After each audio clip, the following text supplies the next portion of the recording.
Hello everyone, my name is Charlene and welcome to our channel. Today I will show you the step-by-step process in completing your British citizenship application online. So just a quick disclaimer, I am not an immigration advisor or an immigration lawyer. I'm just here to show you how to complete a form so that you will know what to expect when you are completing your own application as well online. Just a quick background, I applied for my British citizenship as a spouse of a British citizen. This is important to know because we might have different situation or circumstances, so the information that I will provide in my application might be a bit different with yours, but I hope that this will give you an idea on how the form looks like and what are the important information you need to have at hand when you start your application. So now let's go to the computer to see what it looks like and to show you how to fill up the form. So this is the government website for applying for British citizenship. You will notice that there are different routes to become a British citizen depending on your circumstances. As for my case, I will be applying as a spouse of a British citizen, so I will click this. This will show you the requirements in applying. It says that you can apply as soon as you have indefinite leave to remain, which I currently have. Then it will show you a list of the information that you must have to support your application. There is a guidance here, which I found very useful because it has the details of the requirements. You can have a read of this document if you would like to find out for more details. So going back to the application, I'll just move down at the bottom after reading this information. It says that you can either make an application yourself or use an agent or representative. For my case, I will be making an application myself, so I will just click this link to fill in the form online. Then moving down again,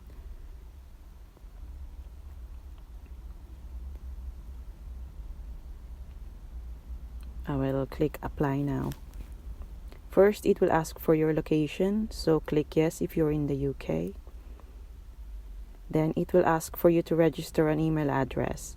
Once you've completed these boxes, UKVI will send a link to the email you've provided. You will then need to click a link to verify your account.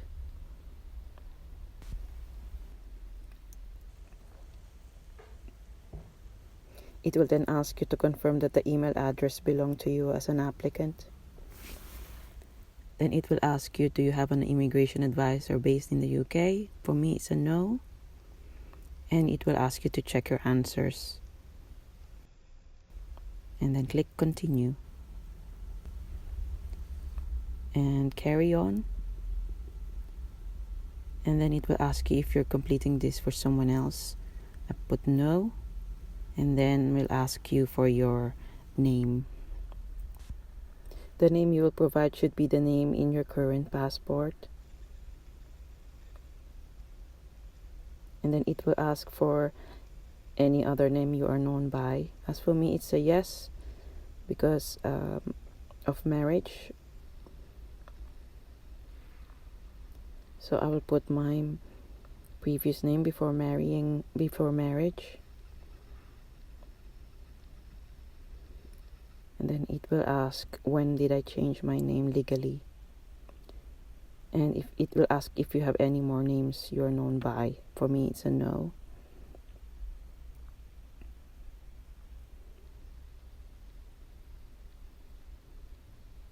We'll then ask you which name was your name at birth between the names that you've given. And then, just to confirm, this email is the way to contact you. Then it will also ask for your telephone number and your current address. It will then ask you, have you lived at your current address for five years? If it's a no, you'll have to provide all the addresses for the past 5 years. and the date you live there.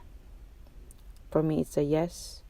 And then in case you are going to attend a citizenship ceremony, you're going to click which council you want to attend it to.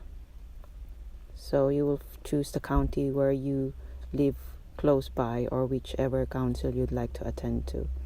Then it will ask for your gender and your relationship status. It's married for me.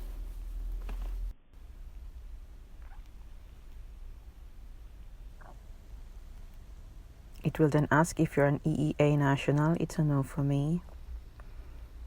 Then details of your country of nationality and date of birth. It will ask if you have a valid passport. It's a yes for me. And then it will ask for details of your passport number, issuing authority, issue date, and expiration date.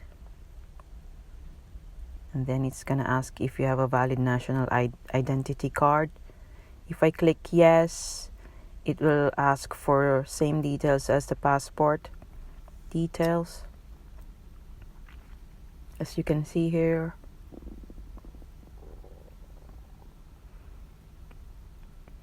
But it is a no for me. Save and continue. It's asking as well if I have any other nationality or citizenship. It's a no. And if I have been granted indefinite leave to remain in the UK before, I'll put yes, and the details when it was issued. Then it's also asking for my current national insurance number.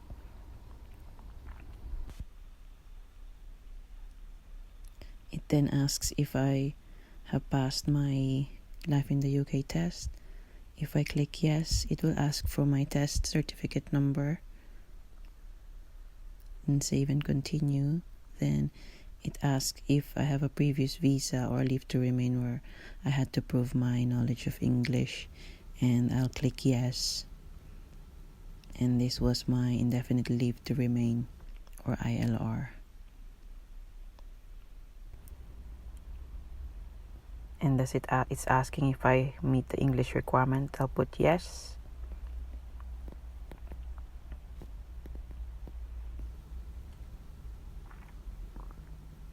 Save and continue. Then it's asking if I have a degree that was taught in English. I'll put yes, and it was taught here in the UK. So that should meet the requirement.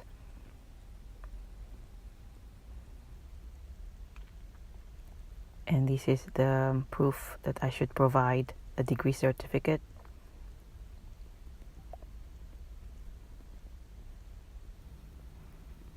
And then my parents' name or details will ask for names, birth, and nationality. It's the same for same questions for the father as well. So just fill up those fields. And then it will ask for convictions and penalties. You must read them carefully before answering. I have read this all before, so I'll just quickly choose my answers here and continue.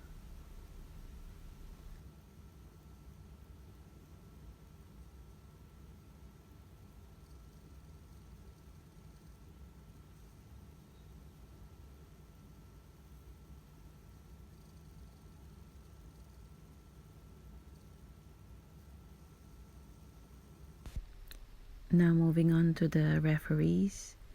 Here are the requirements for choosing your referees. You need 2 referees for this application. And here are the information needed about your referees: their names, date of birth, address, their phone number and email address, and their profession. If they have British passport, you will need to provide their passport number as well, and your relationship with them. It's the same for the 2 referees. Now it's asking if you can provide your BRP card. It's a yes for me. And then it will ask for the details of your BRP card, place of issue, permit number, issue date, and expiry date.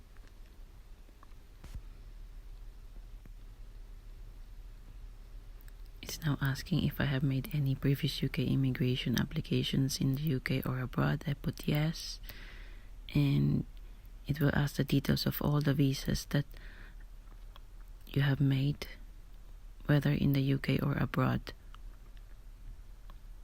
So I have included here all the visas that I applied for since the beginning. Now moving on to my partner's detail. Is your partner known by another name? So I put no.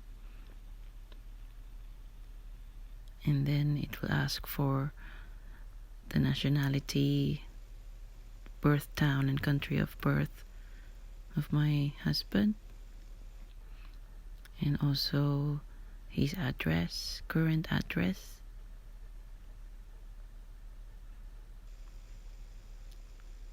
And the date when we got married and where we had our wedding. It's asking if I have previously been married. I said no. If I have any children with other partner, no. And if I'm currently employed, I said yes. And here asks for the details of my current occupation. Then it's asking if I had any other work over the past 10 years. I put yes. And then it will ask for the detail of each job over that period. And then this is about residence requirements, and here are the requirements for each category. It will ask when did you first arrive in the UK and where did you first arrive. It will also ask all your trips outside of the UK. Then you will have to detail the country you visited and the reason for the trip, departure date and return date. And it's asking if you're planning for UK to be your main home. I put yes. And looking at the requirements, it's asking if you meet the residence requirements, and it's yes for me. It's asking for any special circumstances that they have to consider. I haven't got any, so I put no. Or any other details to consider, put no as well. And then here is a summary of all the answers that you've provided for you to look at and check if there's anything you would like to edit.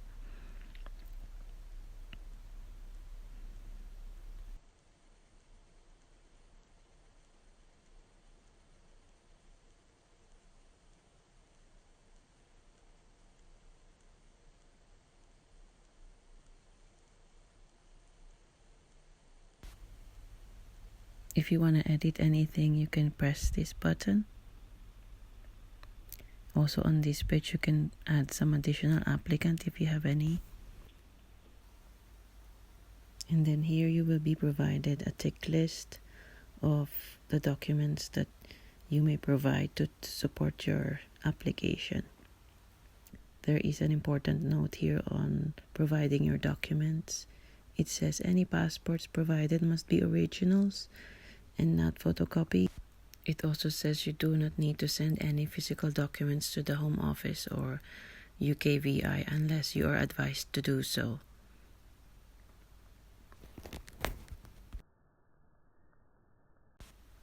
For this example, I haven't verified my email, so this is showing this message. But if you notice at the top, the steps number 1, 2, 3, and now on the 4th is the declaration.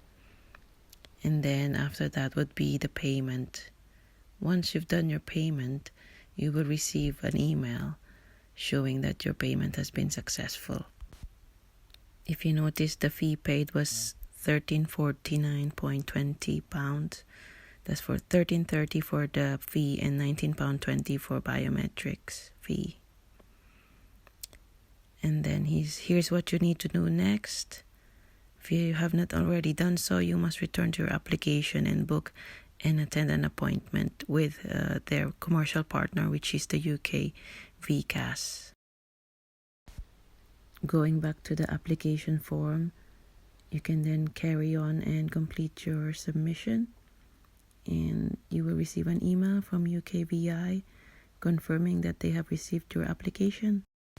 You may then proceed with logging into their commercial partner website, which is the UK VCAS, where you can upload your supporting documents and also where you could book your biometrics appointment.